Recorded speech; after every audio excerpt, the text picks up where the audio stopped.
Eder, Mac Pallister. A quasi 5 anni da quella tragica estate del 2020 che ha sconvolto l'Italia intera, Daniele Mondello, marito di Viviana Parisi e padre del piccolo Gioele, non ha mai smesso di cercare risposte. La sua battaglia per ottenere verità e giustizia ha oggi compiuto un nuovo e significativo passo. Attraverso il suo legale, l'avvocato Francesco Mazza, ha presentato una formale istanza alla Procura di Patti affinché vengano riaperte le indagini sulla morte della moglie e del figlio. Un caso che era stato archiviato nell'ottobre 2021, con la conclusione che si fosse trattato di un omicidio-suicidio. Ma per Mondello e il suo nuovo team di consulenti, quella ricostruzione ufficiale lascia ancora troppe domande senza risposta. Il dramma di Caronia. Una tragedia mai del tutto chiarita. Era il 3 agosto 2020 quando Viviana Parisi, 43 anni, musicista e madre devota, lasciò la sua casa di Venetico insieme al figlioletto Gioele, di soli 4 anni. Uscì con la scusa di andare a comprare delle scarpe a Milazzo. Da quel momento in poi, però, il suo tragitto prese una piega inspiegabile. La sua auto imboccò l'autostrada A20 e percorse decine di chilometri, fino a terminare la corsa nei pressi della galleria Pizzo Turda, all'altezza di Caronia, dove fu coinvolta in un lieve incidente. Dopo l'urto, la donna e il bambino abbandonarono il veicolo e si allontanarono verso le campagne circostanti. Da quel momento, di loro si persero le tracce. Il corpo di Viviana fu ritrovato 5 giorni dopo, ai piedi di un traliccio dell'alta tensione, mentre quello del piccolo Gioele venne rinvenuto solo 11 giorni più tardi, nascosto tra i rovi e in avanzato stato di decomposizione, a circa 200 metri di distanza dal primo ritrovamento. La procura di Patti, guidata dal procuratore Angelo Cavallo, concluse che si fosse trattato di un gesto disperato. Una madre in preda a un crollo psichico avrebbe ucciso il figlio, forse strangolandolo, e poi si sarebbe tolta la vita gettandosi dal traliccio. Una tesi che venne ufficialmente sancita nell'ottobre 2021 dal giudice per le indagini preliminari con la conseguente archiviazione del fascicolo. La battaglia di Daniele Mondello. Viviana non ha mai fatto del male a Gioele. Ma Daniele Mondello, fin dal primo giorno, ha rigettato con forza quella ricostruzione. Viviana non avrebbe mai fatto del male a Gioele, ha sempre ripetuto anche nei momenti più difficili, mentre il clamore mediatico si affievoliva e l'interesse attorno al caso si disperdeva. Per lui le incongruenze erano troppe. E così, nonostante l'archiviazione, ha continuato a raccogliere documentazione, a interpellare esperti, a confrontarsi con tecnici forensi. Ha persino lanciato una petizione che ha raccolto oltre 37.000 firme in tutta Italia per chiedere che le indagini venissero riaperte. Oggi, a distanza di anni, quel lavoro sotterraneo e instancabile ha portato a un nuovo appello ufficiale. A presentarlo è l'avvocato Francesco Mazza, docente di diritto penale presso l'Università di Cassino, che ha assunto la difesa di Mondello e si è avvalso della collaborazione di un pool di 4 nuovi consulenti tecnici. Gli stessi che, dopo un anno di analisi svolte lontano dai riflettori, hanno evidenziato elementi ritenuti incompatibili con la versione dell'omicidio-suicidio. Le perplessità dei consulenti, tra traliccio, impronte e dinamiche anomale. Uno dei punti centrali su cui si fonda la richiesta di riapertura dell'inchiesta riguarda proprio il luogo in cui è stato trovato il corpo di Viviana Parisi. La procura ha sempre sostenuto che la donna si sia arrampicata su un traliccio dell'alta tensione per poi gettarsi nel vuoto.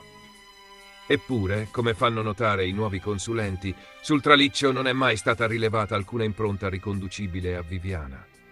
Inoltre, l'altezza della caduta e la distribuzione dei traumi sul suo corpo non sarebbero compatibili con un impatto da quella struttura specifica.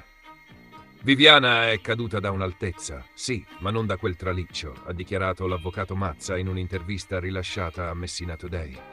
Una tesi che, se confermata, aprirebbe scenari completamente diversi. Viviana potrebbe essere stata vittima di un'aggressione o comunque trovarsi in un contesto in cui non era sola. Altre perplessità emergono anche dal ritrovamento del corpo del piccolo Gioele. Secondo le ricostruzioni ufficiali, il bambino sarebbe stato ucciso poco dopo l'allontanamento dalla galleria. Ma i consulenti sottolineano che le condizioni del cadavere e la posizione in cui è stato trovato non coincidono con quanto ipotizzato dagli inquirenti. Inoltre, le ricerche condotte nei boschi di Caronia durarono giorni, con centinaia di uomini impegnati e droni in volo, ma solo dopo oltre 2 settimane si riuscì a ritrovare il corpo del bimbo, a breve distanza da dove era stata scoperta la madre. Un'anomalia che continua a far discutere. L'istanza in procura, coinvolgimento di terzi non escluso. Nel documento presentato alla procura, l'avvocato Mazza sostiene che vi siano elementi scientifici e tecnici che lasciano ipotizzare il coinvolgimento di terze persone. Le indagini, afferma, presentano lacune e contraddizioni evidenti, soprattutto per quanto riguarda le modalità e il contesto ambientale in cui si sono svolti i fatti. Il legale punta il dito anche contro l'approccio investigativo iniziale, giudicato troppo frettoloso nel voler chiudere il caso come un dramma familiare. Non si è dato abbastanza spazio ad altre piste, non sono stati approfonditi scenari alternativi. Serve un supplemento di indagine che analizzi in maniera rigorosa tutti i punti rimasti oscuri. Una famiglia che chiede ancora verità. Il dolore di Daniele Mondello è quello di un uomo che ha perso tutto, ma che non si è lasciato schiacciare dalla rassegnazione. In questi anni ha tenuto viva la memoria di Viviana e Gioele attraverso decine di video, interviste, iniziative pubbliche. Ha chiesto giustizia, non vendetta. Ma soprattutto ha chiesto di non chiudere troppo in fretta il sipario su una vicenda che, per molti, continua a sollevare più interrogativi che certezze.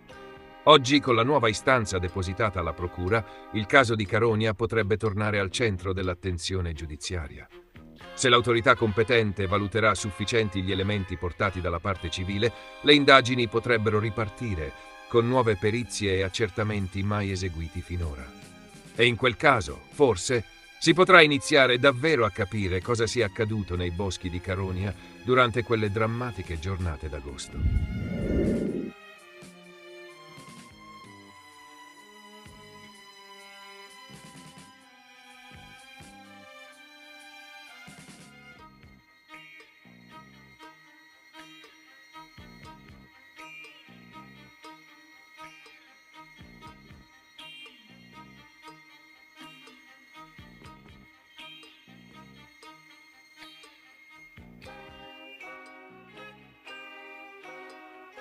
Ci sono reali tutti gli anni, lui era fuori posto, visto che non sono nessuno per lui, come mai tanto interesse? Io non sono mai andato a fotografarlo, è lui che è venuto a riprendere, non ho capito perché, cosa gli serve. Prima di tirarmi fuori gli hard disk mi dice se vogliamo tenergli 20.000 euro e noi gli diciamo di no. E dopo mi tira fuori sti hard disk, mi ha preso un po' in contropiede, devo dire la verità, di tenerli in deposito praticamente, di tenerli io. Non mi dà una motivazione, chiede soltanto di tenerli e basta, perché se conosci Sebastiano è enigmatico lui. Gli ho detto, ma senti, ma c'è qualcosa di compromettente? Ho detto, no, sai, sono le foto su, quelle delle ferie. Ma perché me li dai allora?